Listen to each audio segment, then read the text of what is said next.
న్యాయ రాజధాని పేరుతో కర్నూలు ప్రజలను జగన్ వంచారని పీసీసీ అధ్యక్షురాలు షర్మిల ఆగ్రహం వ్యక్తం చేశారు. కాంగ్రెస్ పార్టీ న్యాయయాత్ర పర్యటనలో భాగంగా షర్మిల కర్నూలులో పర్యటించారు. కర్నూలును స్మార్ట్ సిటీ చేస్తామని చెప్పి కనీసం మంచినీళ్లు కూడా ఇవ్వలేదన్నారు. 5 ఏళ్ల పాలనలో ఒక్క ప్రాజెక్టు కూడా పూర్తి చేయలేదని, గుండ్రేవులా పూర్తయి ఉంటే కర్నూలు ప్రజలకు నీళ్లు వచ్చేవని అన్నారు. ఏటా జాబ్ క్యాలెండర్ పేరుతో నిరుద్యోగ యువతను మోసం చేసి రోడ్డున పడేశారన్నారు. పార్టీ ఏం చెప్పింది? 2 కోట్ల ఉద్యోగాలు ఇస్తామని చెప్పింది. అంటే 10 సంవత్సరాలలో 20 కోట్ల ఉద్యోగాలు ఇచ్చుండాలి బీజేపీ పార్టీ. ఇచ్చిందా? మన ఆంధ్ర రాష్ట్ర ప్రజలకు, మన బిడ్డలకు కనీసం 1 కోటి ఉద్యోగాలు ఇచ్చిందా? పోనీ 1,00,000 అయినా వచ్చినాయా? బీజేపీ పార్టీ అట్లా మోసం చేస్తే మరి జగన్మోహన్ రెడ్డి గారు ఏం చేస్తున్నారు? ప్రతి సంవత్సరం జనవరి సంక్రాంతి ఎట్లా వస్తుందో జాబ్ క్యాలెండర్ కూడా అలా వస్తుందన్నాడు కదా జగన్మోహన్ రెడ్డి గారు. ఇంతమంది బిడ్డలు ఉన్నారు, ఇక్కడ వస్తుందా అమ్మా?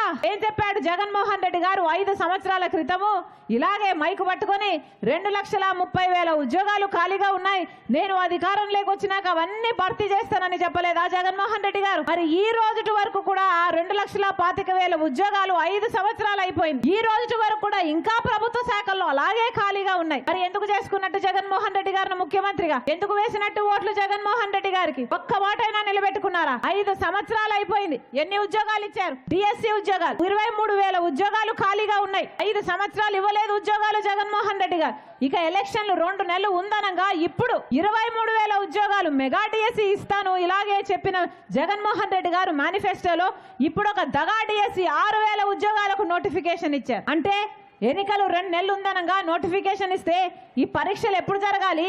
వీళ్ళకు ఉద్యోగాలు ఎప్పుడు రావాలి? ఇది అయ్యేదా సచ్చేదా? 5 సంవత్సరాలలో ఎన్ని ఉద్యోగాలు ఎప్పుడు ఇచ్చుండకూడదు? ఇచ్చారా? కనీసం కుంభకర్ణుడైనా 6 నెలలు నిద్రపోతాడు, 6 నెలలు పనిచేస్తాడు. మరి జగన్మోహన్ రెడ్డి గారు ఏం చేశారు? 4.5 సంవత్సరాలు నిద్రపోయారు. ఇప్పుడు ఎలక్షన్లు వచ్చాయని నిద్ర లేచారు, సిద్ధమని ఇప్పుడు బయలుదేరారు. వాస్తవం కదా? ఇంతకు ముందు ఎప్పుడైనా వచ్చారా? బిడ్డలకు ఉద్యోగాలు వస్తున్నాయా అమ్మా అని అడిగారా? మీకు ఇల్లులున్నాయా అమ్మా అని అడిగారా? మరి ఏం జరిగినట్టు, ఏం చేసినట్టు? అమ్మా ఇంతమంది ఉన్నారే, ఇల్లు ఎలా గడుస్తుంది తల్లి? నూనె, చక్కెర, గ్యాస్, పెట్రోల్, డీజిల్ అన్ని పెరిగిపోయాయి. కరెంటు ఛార్జీలేమో 7 సార్లు పెంచారు, ఆర్టీసీ ఛార్జీలేమో 5 సార్లు పెంచారు. ఎలా గడుస్తుంది తల్లి ఇల్లు? జగన్మోహన్ రెడ్డి గారు చెప్తున్న మాట బటన్ నొక్కుతున్నాను అంటున్నాడే. బటన్ నొక్కి ఇచ్చేంత డబ్బు మీకు సరిపోతుందా? ఇచ్చేదేమో 100 రూపాయలు అయితే ఖర్చులన్నీ పెరిగిపోయి తీసుకుంటున్నది ఎంత? 1000 రూపాయలు. అంటే ఒక చేత్తో మట్టి చంపిస్తున్నారు, ఇంకో చేత్తో వెండి చంపు తీసుకుంటున్నారు. అవునా? అన్ని ఖర్చులు పెరిగిపోయాయి. ఆఖరికి క్వార్టర్ బాటిల్ 60 రూపాయలు పక్క రాష్ట్రాలలో క్వార్టర్ బాటిల్ 60 రూపాయలు అయితే ఇక్కడ 250 రూపాయలు ఉందమ్మా అంటున్నారే. అన్ని రకాలుగా దోచుకుంటున్నారు. చేతిలో మిగిలేదేమిటి? చిప్ప, గుండు, సున్నా. ఇదే కదా జరుగుతుంది. అందుకే చెప్తున్నా, ఈ రోజు ఆలోచన చేసి ఓటు వేయండి. ఇదే వైసీపీ ప్రభుత్వం అధికారంలోకి వచ్చినా మళ్ళీ బీజేపీ పార్టీతో కుమ్మక్కైతారు.